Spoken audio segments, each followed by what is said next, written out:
Also, sexual abuse. Sexual abuse is part of domestic violence.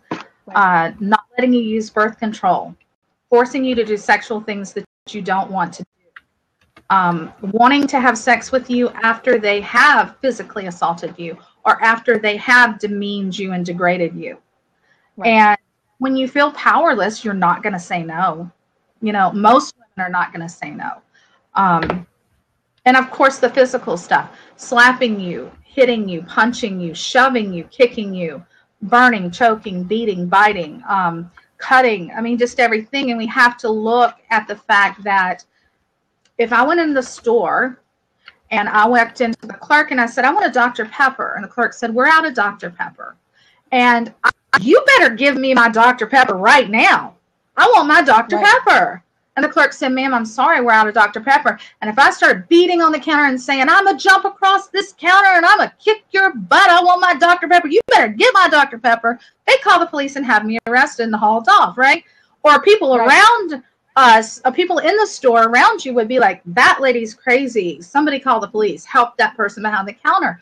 But it's proven time and time again, if you see a man and a woman out in public and he is doing the same thing, yelling and screaming at her, people turn their head and walk back.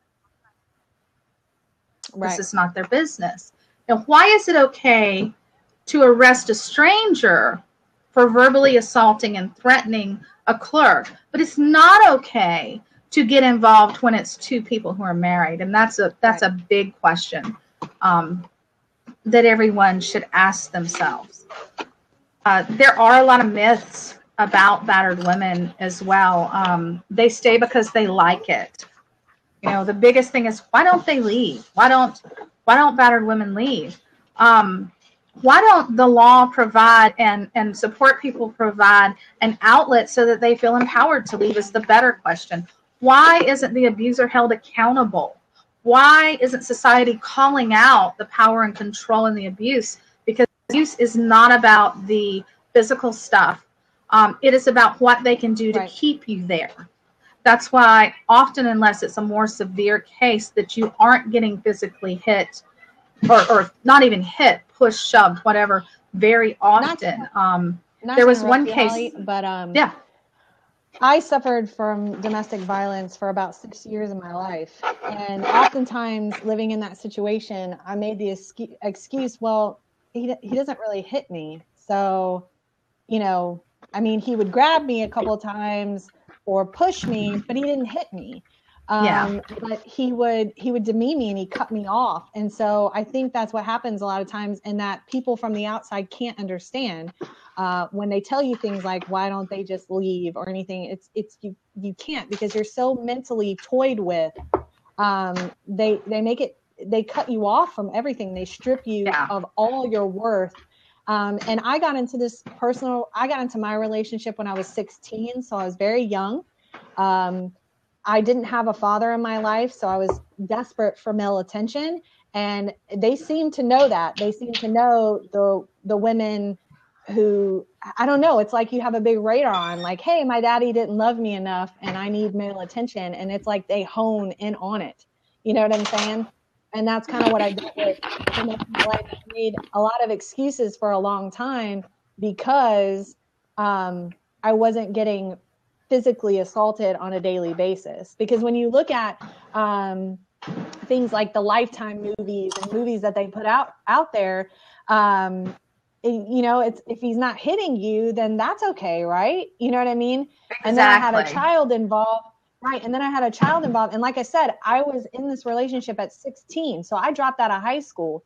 I was the main provider of the household. I did work 2 full-time jobs, but he had a power. No one will ever love you the way that I love you.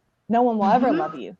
Not even your family loves you. So I was cut off from everything. I wasn't allowed to have friends.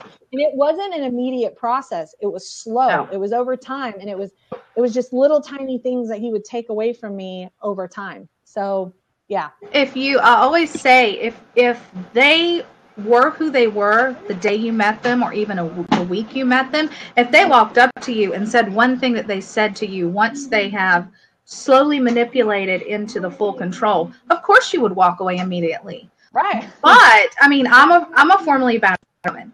And I, still today, I have to be very careful with, different things in my life.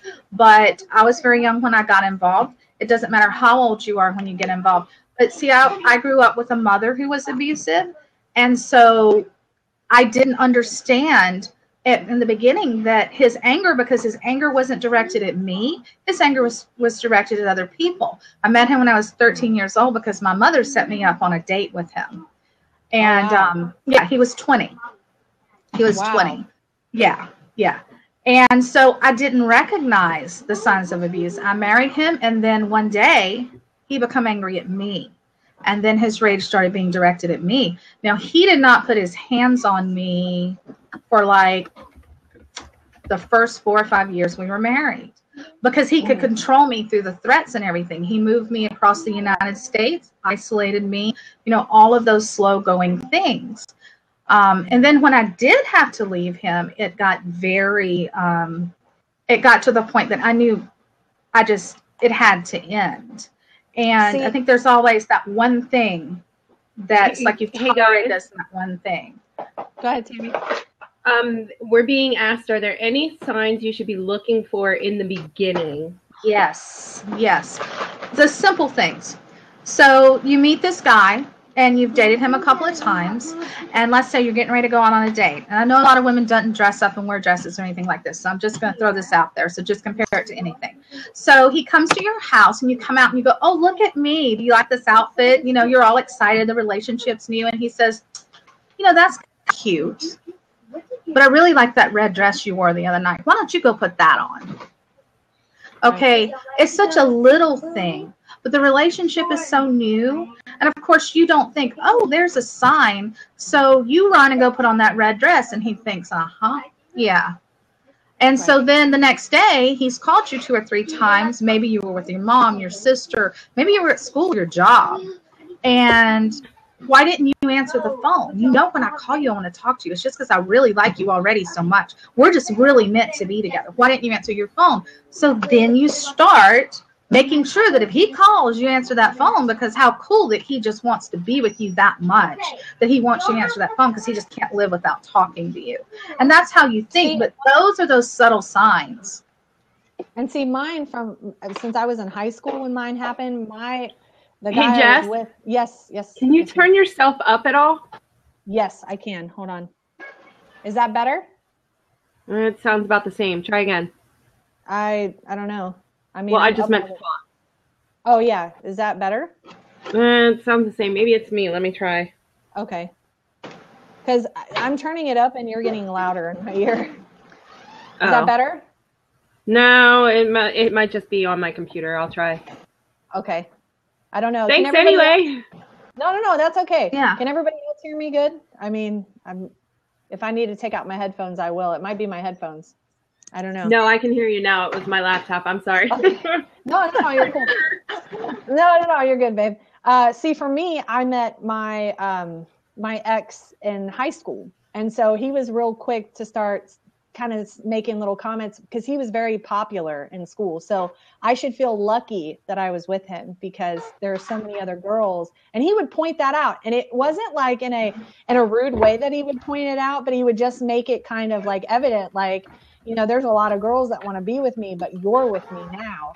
And he also started in fairly quickly on my friends, like, oh, are you sure she's really your friend? Really being critical of the people around me. And I just thought, hey, here's this person. It's love at first sight, especially when you're 16. Yeah. You know what I'm saying? And it does, definitely. Poor Dina. Is Dina leaving? Yeah.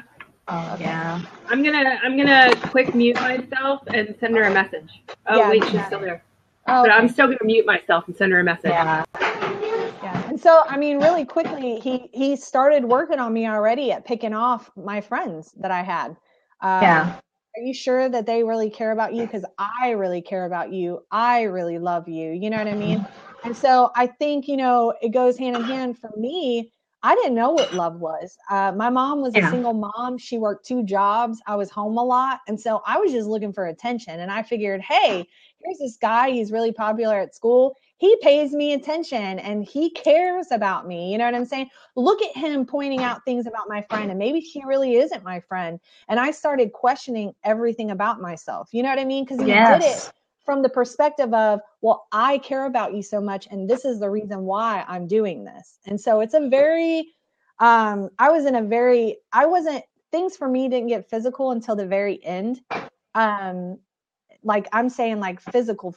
I mean, anything's physical, right? Look, I still make excuses.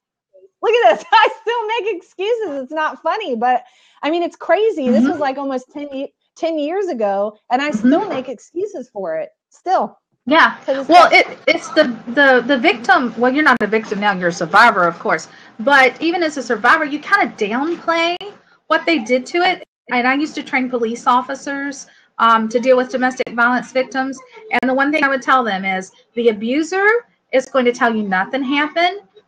The woman is going to tell you a little bit happened. But if you find somebody like a neighbor, they're going to tell you what really happened. Because we tend to make excuses, and we tend to say, but he's a good guy, because they give you those little indulgences. You know, those little indulgences like that extra hug, or, you know, baby, I'm so sorry. If you just wouldn't do this, then I wouldn't have to be angry, or wouldn't have to do that. My ex got physical with me over a span of, I left him in 1998. And so that was from, goodness gracious, 84 to 98, I was with him. And he was probably physical with me 5 times. But it was the mental abuse, the emotional abuse, all of the other stuff that was worse for me. Because at the end of my relationship, I would look at him and say, please just hit me and quit talking. Yeah. Because it gets so bad. You just can't take, you just don't want to hear it. I don't think people can envision this at all. So, like for me, I have really bad panic attacks, and I would get upset because it's upsetting when someone is lashing out at you who supposedly loves you and they're telling you these awful things. But what mine would do to me is he would corner me because I would try to get away from him. And he would keep coming at me, and he would stand over me as I was crying, and he'd say, look at you crying. What are you so upset for? And he would kind of play this crazy game like I'm the crazy person. Yes. And so I literally thought I was crazy. And so I didn't tell people for a long time because he seriously made me believe that I was crazy. And I know, Tammy, I know that you've never suffered from domestic abuse, but I know that you've been on the outside. So I'm wondering from you, what does that look like? Because I had friends, and some of them, I lost them very quickly because they'd be like, why don't you just leave? Just leave. But they don't get that mental torment. So I want to know from you, what is that perspective like? What does that look like? To be completely honest, it was kind of hard. It's gut-wrenching being on the outside because somebody that you love is currently being hurt in one way or another. They're either physically hurt or they're being emotionally and mentally hurt. And it's really hard to not just go, why don't you just leave? But unfortunately, like we discussed privately amongst ourselves, that's not really a good option. It has the opposite effect of what you actually want. Right. And I had a girlfriend who we were teenagers. It was before high school was over. And she had actually dropped out of high school to live with this guy, and he put her through a glass coffee table. She called my house. My mom and I went and picked her up, and within 24 hours, she went back. And I just, personally, I'm of the same frame of mind as most of your friends. I'm like, well, why don't you just leave? Because I don't know what I'm supposed to say to them. I want to be there. I want to support you, but I don't know the mental hold that they have. Does that make sense? Yeah. Yes. Yeah. They use techniques. Yeah, they use techniques. They call it Stockholm syndrome. Like, and not to interrupt you, Hollie. Yeah. This just popped into my brain. So I'm going to tell you guys something that my ex used to tell me all the time. See, his stepfather was abusive, and he would use military tactics against the children. Okay. Yeah. And so my spouse, or not my spouse, excuse me, thank the Lord for that. But my ex would tell me, I'm sorry, just feel free not to answer, but this abuser father and children. And if so, do you tell them? No, my ex is the father of my oldest son. However, we split up when my son was 3. And so my current husband, that's all my son has ever known. So he never has remembered life before. Thank goodness. If he does remember it, he doesn't. I've asked him if he remembers. He has no memory whatsoever. So he's remembered my husband. But what he used to say to me is the key to control is to break. And he would tell me this. And it's amazing that it doesn't click when you hear him say it, because you're just like, huh? The key to controlling a person is to strip them of everything and then build them up the way you want them to be. Yes. And that's what he would do to me. And he told me that he was doing it to me. And people would just be like, but I would pull out handfuls of my hair. I'd be so upset, why are you doing this to me? And he would laugh at me. And he would say, look at you. If people could see you, they would laugh at you. Look at your bald spots. Keep pulling your hair. Look how crazy you are. You know what I mean? Yeah. And so they make you feel crazy. Right. And it affects my life now to this day. So I've been married to my husband for 7 years. We've been together for 8. Okay. So this was my relationship before my husband. It still affects me every single day. Every day I am affected by the fact that I might be crazy for what I say. I mean, every single day. Oh, I'm sorry. Oh, Jess, I know you could still hear me, honey. You are not crazy. You're still dealing and coping with what you went through. Yeah. Definitely. I mean, definitely. It really, you are a hostage. That's why, one thing that we use in the domestic violence world is hostage at home, because you are a hostage in your home where you might be able to go to work and you might be able to go to the grocery store and this, that, the other, but you are a hostage because you have tactics being used against you, just like prisoners of war have used against them. So it is very common. I mean, still to this day, like I said, I don't know if y'all saw my Periscope when we were talking about naming our marriage, and I broke down. And I didn't break down because of my current husband, because he is wonderful and he has endured my healing. And I've been with him 15 years. I broke down because he is such a good man, and remembering what I went through, the fact of what I went through. There are triggers if I still to this day, and like I said, I left in 1998.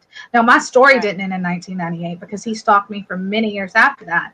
But even being out of that relationship that long, if there is a man that has a mannerism like him, or carries himself that way, or resembles to him, anxiety hits in 2 seconds. Heart comes, just everything. I still have to deal with mine on a regular basis. So, my 4 oldest kids, they're all over 18. So, but they were older. They were 12, 10, 8, and almost when you were 4. going through that. So they. I mean, I had my oldest 4 kids with him. So they all, my oldest 3 remember different events and stuff. What's very difficult is then he's telling the kids, she's lying, she's crazy, she's this, she's that. So there's that influence. And as a child, I never said anything bad about him because I just don't believe, even though I could have said a lot, and I still can say a lot, but we just don't go there. They have learned who their father is. Some of them have cut him off completely, but that was for them to decide. As a parent, I could not, aside from protecting them physically, that is their father regardless. Yeah, right. And I'm glad that, they have learned at least part of the truth, even living in it, because, then he says, oh, your mama's crazy. She's crazy. She just thinks this and that and the other. So it's real difficult, and I can't imagine having to deal like you are. I mean, still deal with him. People ask me that too. Is he abusive to my son? He's not abusive to my son at all. Trust me, on my life, I would never let my son in that. For real, I would not be sitting here on Periscope, you guys. Because I don't know. I always say I'm not scared anymore. And he knows Mama that. Bear claws would come out. I'm telling you. And well, the reason I left actually, and I'm kind of glad because I'd be losing it even more. I love this person very, very much. But Roxanne, you guys have seen her probably on a couple of my scopes. That is actually my ex's sister. Okay. Mm-hmm. She saved my life. Like, for real, on the real deal, this girl saved my life. She was at my house. Her brother was drunk. He woke me up out of dead sleep. He started screaming at me for something. A phone call that I had made to a person. And I literally pissed myself because he woke me up out of dead sleep screaming at me. I mean, he was on top of me, hunched over, screaming in my face. And I got up, I tried to run, and he was choking me. Mm-hmm. And his sister came in and she was like, you know, what are you doing? And the whole thing. She put herself between us, and he was still trying to come after me. And her family doesn't understand why she's still connected with me. You know what I'm saying? Yeah. Because they see the picture that he painted of me, which was that I am the crazy instead of one. what actually happened. Yes. And she told me that day her view of her brother instantly changed. Yes. Okay. And I had a friend there that night. Let me tell you, she wasn't much of a friend. I've talked about her before on Periscope about how letting go of friendships is okay. Yeah. Toxic people. She was there that night, and when I went to go press charges, she said that she would not testify on my behalf. Yeah. And she was actually in the room with my son when my son looked at her and said, my daddy's going to kill my mommy. Mm-hmm. And that's when I left. That was when my son said that. I literally, you would think from someone holding and choking me that my life would flash before my eyes, but that's not what happened. It wasn't. You had to see yourself through his eyes. Yeah, and I looked and I said, this is crazy. I can't be away from my son and leave him with him. That's not the kind of man that I'm raising here. I'm raising a man, not a I'm proud of you, Jess. Yeah. Thank you. And I'm glad we have a question. Yes. Go ahead. How do I not force my new amazing, wonderful husband into the role of abuser by taking on all of the abused woman traits because they've been ingrained in me from my past? Well, here's what you have to remember. Is that when you leave a relationship, you are no longer abused, but your abuser will go on to abuse the next woman and the next woman and the next woman, and the level of his abuse will grow. You do not, you may be beaten down, you may have low self-esteem, but you cannot turn your husband into an abuser. You cannot turn your boyfriend into an abuser, because what we have to realize is that is a choice someone makes. I can choose to jump across that counter and choke that clerk because they don't have any Dr. Pepper and I want one. Or I can choose to say, okay, thank you, and turn away and walk off. Right. A husband can choose to say, I'm really angry and let's talk about this. Or they can degrade you, yell and scream, and get you what they think is under control. So you can definitely work on yourself and regain your self-esteem. And see, here's the thing, because you're saying you have the traits of a battered woman. What are those traits? Because I've seen battered women who it took a little bit for them to understand that they were battered, because they're like, no, we just fight. I get in his face. I'll hit him back. There are abusers who have flat out said, and there was also in a program for abusers. And let me give you this little statistic as well. Only about 3% of abusers change, because they compare them to pedophiles and serial killers. And I know that sounds crazy to some of y'all, but the FBI profiles them that way. Why do abusers choke? Because it exudes control over their victim. They can literally either let you live or kill you by putting their hands around their neck. Why does a serial killer often strangle their victims? The same reason. So it is, and domination. And they don't see, an abuser does not see what they're doing is wrong. They really feel justified in their actions, and they feel justified in what they're doing. It's always your fault. So I have seen women who are very confident women, do not have self-esteem problems. I'm beautiful, I'm wonderful, I'm educated, I'm great, I'm an awesome mom, and I'm an awesome wife. And when he comes at me, I'll just go back at him. And it's really, you know what? I'll kick his butt too. Let him say that to me. I'll tell him whatever. And they're still battered women, because there's only one primary aggressor. There cannot be two primary aggressors. I've had abusers look at me and say, you know what I used to do to my wife? I would harass her because I wanted her to hit me. I wanted her to say something. I wanted her to brush by me and push me so that I could then. They like it. They like for you to fight back. Yeah. I mean, that's what mine did. It justifies them. And and what he did was the outside world, he pushed my buttons right at the right moment. And so I was that woman. Oh, I'm not better because I'll stand up. Oh, hell no, you did it. And I'd go off on him. And then but he did it at the right time when people are around. Go ahead, Tammy. I'm sorry. No, it's fine. I'm trying to keep up with the chat and let you ladies talk at the same time. I'm going to have to start cutting you girls off to get some of the questions in.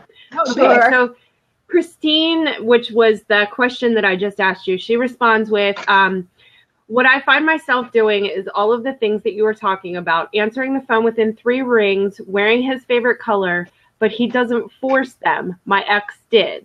I think that's you just trying to be affectionate towards your husband. I think that, in my opinion, and I'm not a counselor, Holly, correct me if I'm wrong, that's you just being a wife. You know, there's nothing wrong with you staying at home and being a housewife and cooking your husband dinner and bringing it to him on a plate, as long as you're not feeling like if you don't, something's going to happen. There's nothing wrong with you catering to your husband if you're choosing to do that. If you choose to answer the phone in 3 rings because you love him and you want to talk to him, not because you think he's going to get angry, or not because he does get angry, not because he'll drill you as to, I called you, you answered me on the 5th ring. What were you doing? Who was there? Where were you at? Who was with you? Don't lie to me. That's different. But you need. I don't know if you do this, Holly, but so when I met my husband, right, I was coming out of the abuse, and I still suffer from. There are a lot of triggers. So there's certain things. There's certain ways that my husband can answer me, and I think, I don't know. Correct me if I'm wrong. Who asked that question? Was it who asked that question? That was Christine that asked about the 3 rings and the favorite color, and then Tina wants to know if verbal abuse is the same. Yes. Yeah. It is. It's still abuse. It's the first form of control. I'm going to say something, and I'm going to go ahead with this. What Holly said, I would actually wish to be hit. I would actually, I know that sounds like crazy. Like, you people are sitting here, I know, looking at me on Blab right now going, this bitch is nuts. And excuse my French, but you can only take so much. I would rather someone physically hit me, and be done with it, than have the person that I loved and I poured my heart and soul to say the most awful things that I've ever been told in my life. So, I mean, and I'll tell you this, my husband has to deal with a lot right now, okay? There are certain things that he'll do, and I'll say, oh, what? Are you trying to make me feel crazy? You're trying to make me feel crazy, aren't you? And he'll say, babe, you know, but I'm going to tell you what's helped me a lot. My husband is one of the most amazing men on this planet, okay? I'm not just saying that because he's my husband and I want to blow smoke. He took in a child that was not his. He took in a woman who was crazy about her mind from being abused. And I poured my heart out to him. I prayed with him. I broke down. I said, this is what's wrong with me. This is what's going on. So I say, be open with your husband. Let him know what's going on. For my husband, he's very catering to me because he understands that my thought process is screwed. Even 8 years later, like, it takes a long time to undo that. A long time. Do you see me? I'm crying on Blab here, and that was like almost 10 years ago. Okay. Yeah. I mean, but the scars are forever. Am I wrong, Holly? The scars are forever. You can learn how to adjust your life accordingly and deal, but the scars are always going to be there. Yeah, it's like PTSD. It's like when soldiers suffer from coming back from war, because literally you were in a war in your home. And I'm going to tell you right now, y'all, I put my poor husband, when I first met him, oh my goodness. It was like I was just waiting for him to abuse me. I was waiting for that other shoe to come off and for him to be that person, and it never did. And it's like I did everything unconsciously to make him. I have thrown muffin mix at my husband. I have hit him in the face with a packet of muffin mix. Do you understand? It went poof all over the place. Do you know what my husband did? He looked at me and he said, I think you need 5 minutes to calm down. And Yeah. he walked away. Exactly. That's what men do. They walk away. That's what they do. Yes. And that's muscle mix in your face. And he walked away. I threw hot Chinese on my ex-husband. Does that count? I mean, women are crazy, man, but that still doesn't mean I'm not excusing my behavior by any means. No, but he had to choose at that moment what to do. And he chose the right thing. You know, he chose the right thing. And an isolated incident of you doing that does not make you an abuser. And that's the difference too, is one isolated incident does not make someone an abuser. It's a pattern over time and something that builds up throughout the relationship that puts you in that situation and gets to the point. Right. Was there any other questions, Tammy, that I'm trying to keep up. Tina was curious. Basically, it sounds like what did you buy? How long were you at the grocery store? Very possessive and wanting to know all about little details of the day. And it's like, dude, I cook, I clean, I take care of the kids. What more do you want from me? Yeah. And it makes her feel very belittled.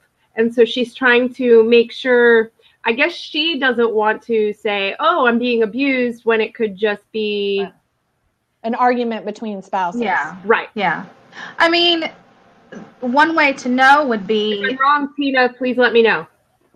One way to know would be Tina. Oh, see, now that's messed up. Yeah, that is. Now that would definitely be a warning sign, Tina, about the car. That's possessive. Because when you are married, it is an equal partnership. And I'm not saying, woohoo, us feminists, we got it all. No. But when you are married, it is an equal partnership. 100. It is an equal partnership.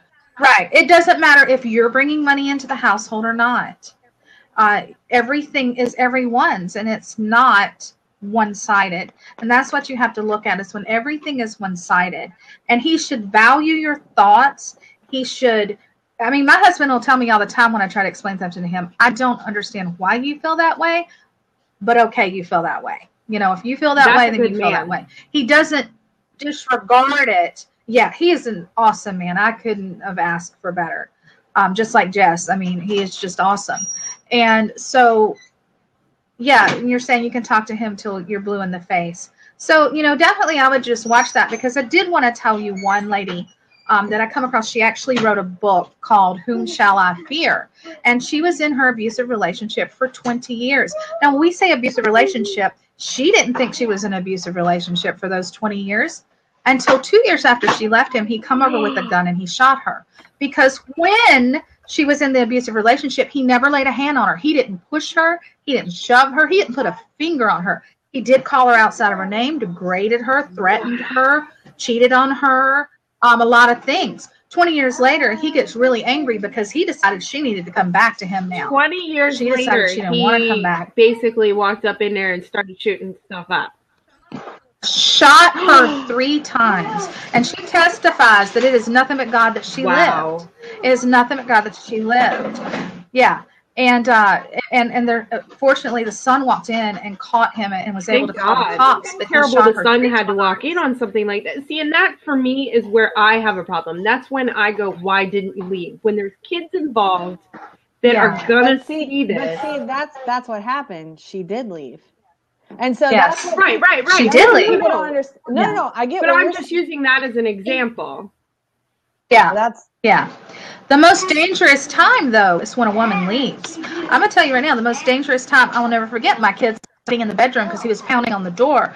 That I'd shoved 4 kids into a tiny 2-bedroom apartment. He's pounding on the door, wanting to get in, and we have the TV off, the lights off, and pretending like we're not there. The most dangerous time, that's when the stalking began. That's when the setting up video cameras, filming through my windows. That's when threatening anyone who come near me or wanted to be my friend. He busted the windows out of my friend's van because I didn't have a car. He took the cars, and he said he was going to take them or else. So he took the cars, and, you know, he busted her windows out of her van because she was giving me a ride to work and to college and stuff.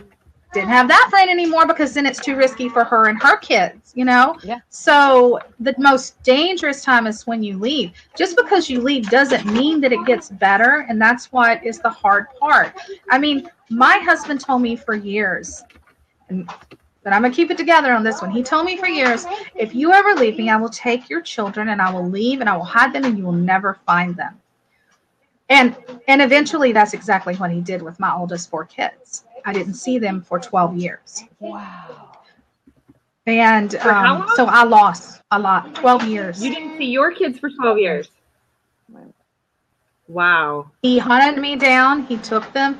He knew judges. He knew lawyers.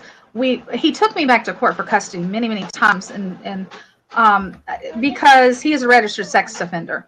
He was having a relationship with a 14-year-old girl, and that was the breaking straw that broke the camel's back. When I was like, okay, yeah. So that's another blab. Yeah, it's another whole blab.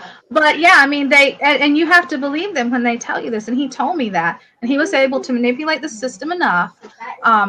I never lost custody when we went to court, but the last time I went to court, I will tell y'all, this is how manipulative they can be. Went to court, sitting in the guardian ad litem's office, which is an attorney for your children, and he picks up a phone call. He says, oh, yeah, y'all come spend the weekend with me on the beach. It was my ex-husband he was talking to on the phone. That was going to come to his house for the weekend on the beach. Wow. Still, the judge awarded me custody. However, when I tried to leave the state, my attorney told me, leave the state.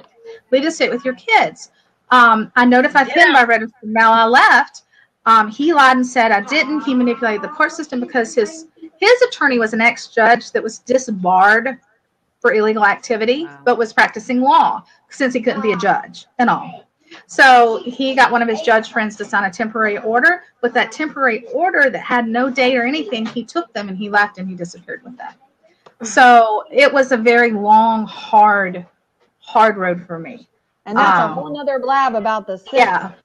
Yeah, the system is a whole that's what I was thinking about. Yeah, definitely a whole nother blab. Yeah. But we definitely need to talk about a safety plan if you are in that relationship, and how you can get help.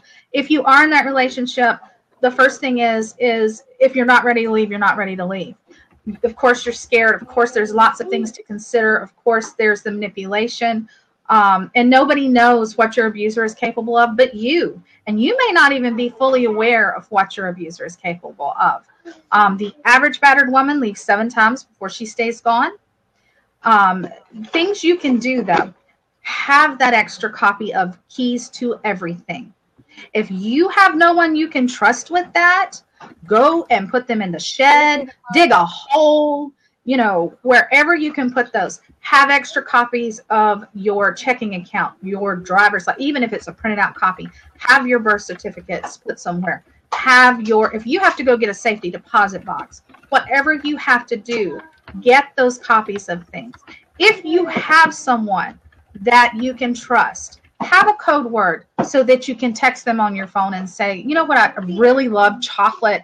I'm eating chocolate today. And they'll know, well, let me come knock on your door because things are escalating at your house. Have little safety plans that you can set up. And if you need help, you can always call the national hotline number, and they will give you the number to your local domestic violence program. And hey, Tammy, not to interrupt you real quick. Tammy, do you have a copy of the PDF with the numbers on them at all? No. Do you have access to them? It's okay, honey. While she's talking, I'll pull it up. Never mind, babe. It's on our it's on the Facebook Messenger. Okay, and then I have it in about 30 seconds. Okay, that's cool. They can give you resources too. It's free counseling. If you do nothing but want to call the hotline and talk, then you can do that. I have to download it to get it, Jess. Okay. Can you grab it? I'll try it, babe. Yep, I got it. There are emergency shelters for you to go to. They can often help you if you have family somewhere that you can go to, or friends, get you bus tickets to get you out of there. They can help you with food, clothing, housing, resources, legal help, because you can get a protective order. Now, we all know a protective order is just a piece of paper and it can't stop them, but it does begin your paper trail so that you're protected legally. And a protective order is different than a restraining order. A protective order gives you yes. A restraining order is between two people who are not in an intimate relationship. A protective order immediately can give you custody of the home and remove him from the home. The police will show up and escort him out. The protective order is to protect you. And it can also give you custody of your child immediately. It can give you temporary child support. If you don't want to stay at the house because that's going to be an extra problem and he isn't going to abide by that protective order, then you can let him stay there and you can leave with the protective order. And the police will escort you to get your things. Also, with the protective order, it's good for up to 8 months. It is national, and they will not allow them to have guns if you have a protective order. They will take the gun they have, and they will not be able to buy a gun. Now, like I said, a piece of paper, many women have protective orders and end up dead, and that's just a reality. Just a reality. So definitely you need that safety plan in place. And also one thing, never go into a room that there is not an exit when you know something is escalating. And ladies, I think one key for me, not to interrupt you, but one thing that I started doing slowly was I started having, if you can have someone around, because I know some of them, they don't let anyone around you, they completely isolate you. But I got really fortunate to where I was connected with his sister, and I kept her close to me. She knew what was going on. She stayed with me always. So if you have an opportunity, someone that you can do that with, I know that that's like a rare thing maybe. Well, actually, I'm friends with my ex-husband's brother because he was only 2 years younger than me, and he was actually abused by him as well. And so he knew how he was and who he was. And we still talk today. I mean, we had a conversation last night. So sometimes there is the rare family member that does know, because like Jess, it is this need to know that you're one step ahead. It is that need to know where their mind is and what's going on. And so definitely, and ladies, what you have to remember is it's not you. If his perfect idea was for you to have dinner ready at 5 o'clock, okay, on the dot, and his favorite meal was lasagna, and you had that lasagna ready, perfect at 5 o'clock, he would look at you and throw that dinner off the table and tell you he didn't say that. He said dinner was at 6 o'clock and that he likes roast beef. So it doesn't matter how much you try to change, how much you try to please, because their idea is going to continually change to keep you feeling crazy, to keep you feeling like you're doing something wrong, to keep you feeling like you can never do anything right. So I one of definitely, the key things to start looking for is, are you starting to feel crazy? Because if that's something that I could tell you, are you being made to feel crazy? Are you starting to doubt yourself, the decisions that you make? I think that's one key sign that you can start becoming aware of right in this moment.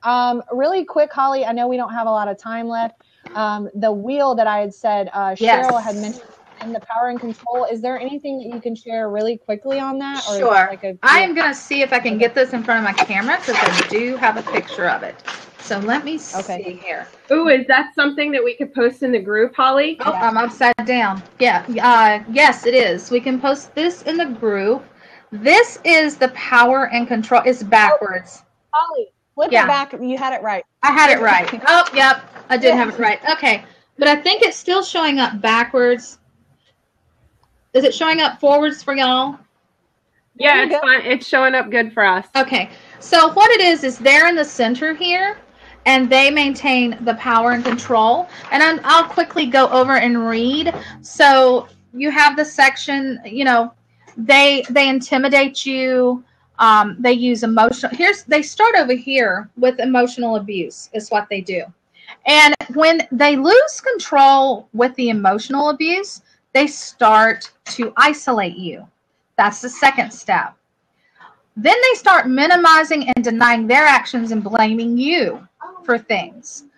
Once they do that, they start, you know, on here it says using children, but it could be pets, it could be friends, it could be using anything that you find precious. It could be the pictures of your grandparents that passed away. I'm going to burn these. I'm going to take these. Watch me rip them up. So I don't have anything from my childhood at all. Exactly, because they'll tear it up.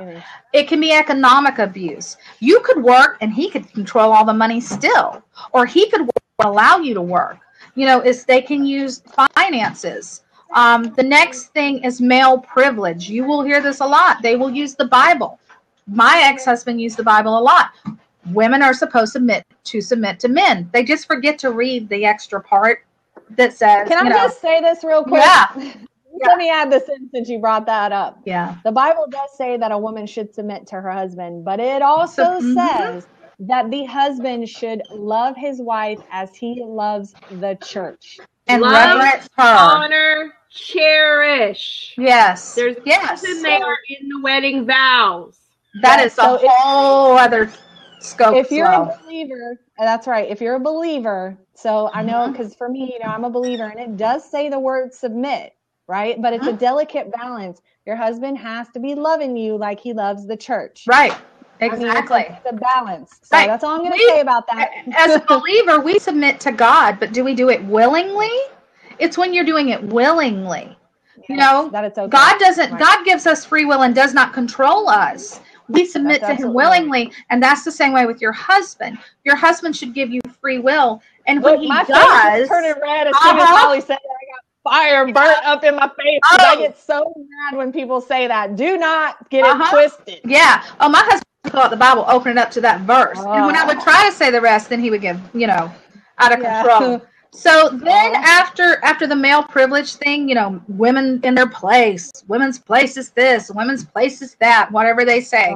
They'll go into the coercion and threats, big threats. I will kill you. You will die. I will kill your parents. I will kill your friend. If you don't want them dead, then you're going to behave. You're going to be the good girl. You're going to do what I say. And then, they can also go to the sexual abuse as well. And that's not in every relationship. Women who have ever gone through any of this, I am grateful that you are all here with us tonight and surviving. Yeah. Amen to that. You are all amazing, and bless you all. Amen to that. It's hard. Oh, Robert Stern. It is. And I always tell women who become down on their self about being in an abused relationship is no, honey, you were strong because you did stay. Because it is extremely hard to stay in that situation.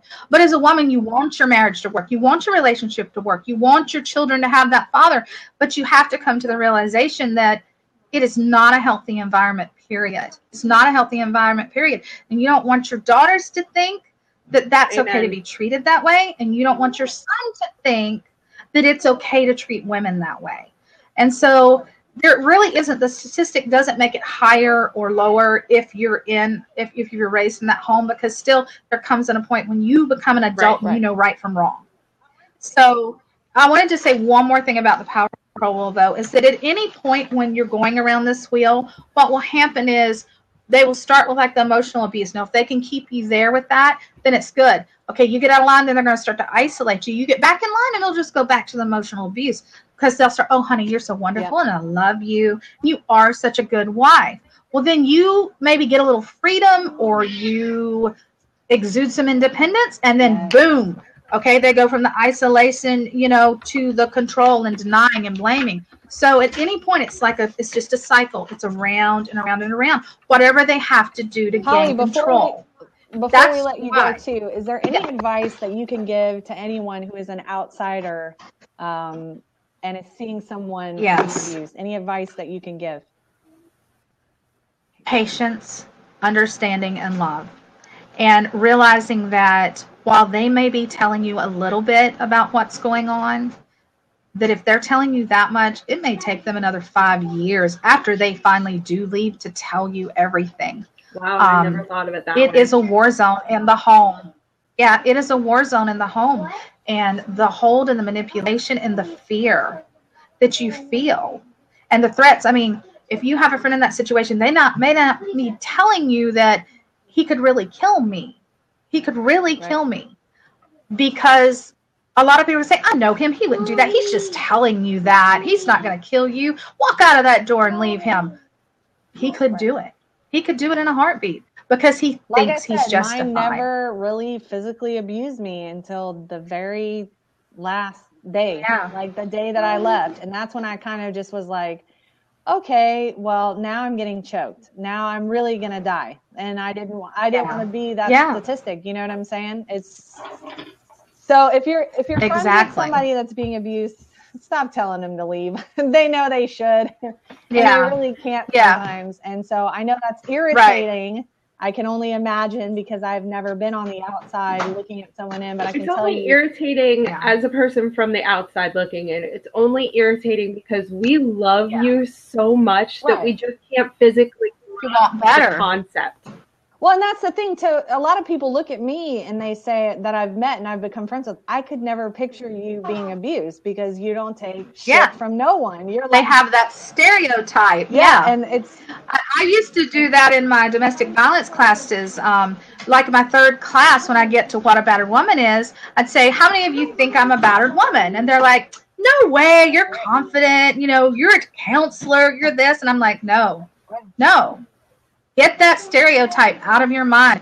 Because when I did leave my ex-husband, nobody could believe it because we were the perfect couple. We were the couple, the lovey-dovey, everybody wanted to hang out with couple. They had no idea what went on behind those closed doors. So give your friends support. Offer them resources. It is embarrassing because you already feel like it's your fault. Grace wants to know, Hollie, what do you specifically say to someone that's being abused? It's not your fault.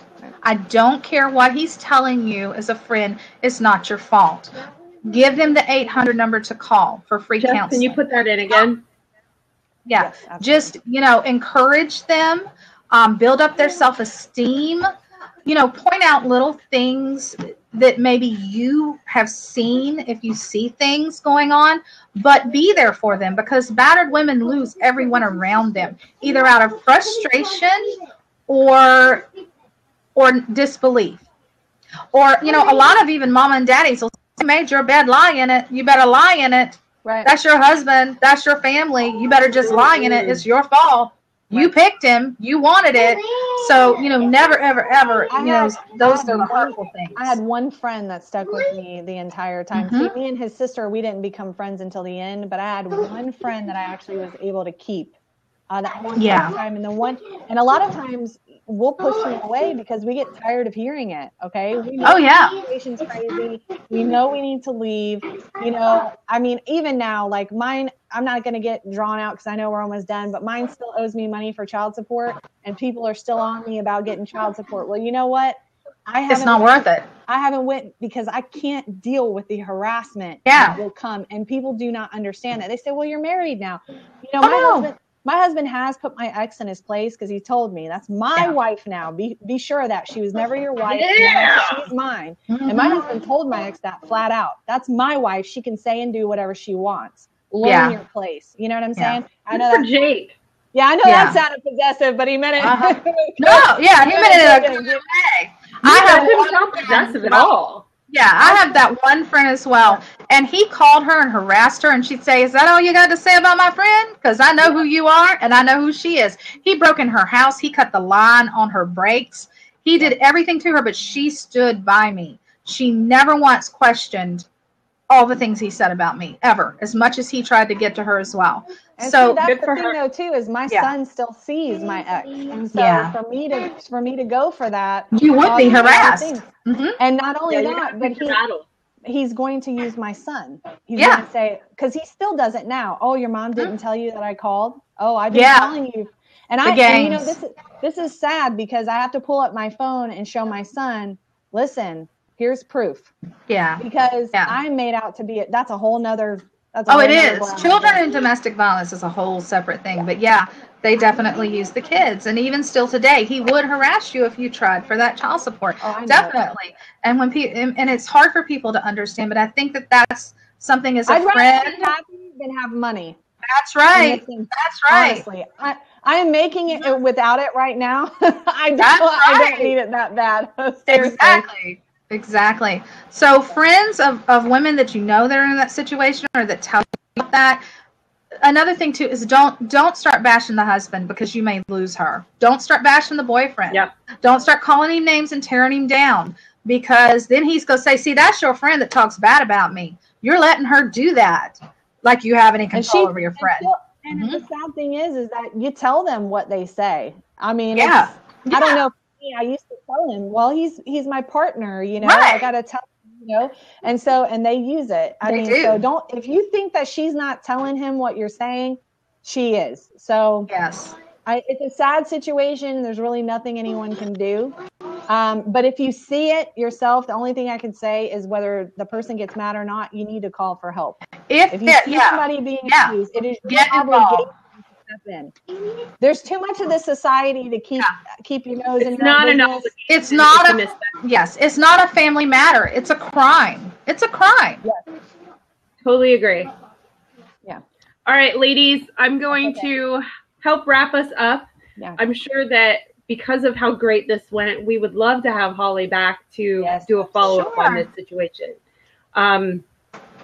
We do have Cindy Fincher revisiting next week for how to deal with toxic people, which actually goes perfectly with what we were talking about tonight. Boundaries. We're going to learn to set up their boundaries. And then on the 29th, we have Gina, and she'll be joining us to talk about depression and mental illness. Yes. So please come to Topic Mamas. We are glad that you are all here. We hope that this information has helped at least one, if not more of you, and I think that it has. So we've done our job. Thank you so much, Hollie, for joining us.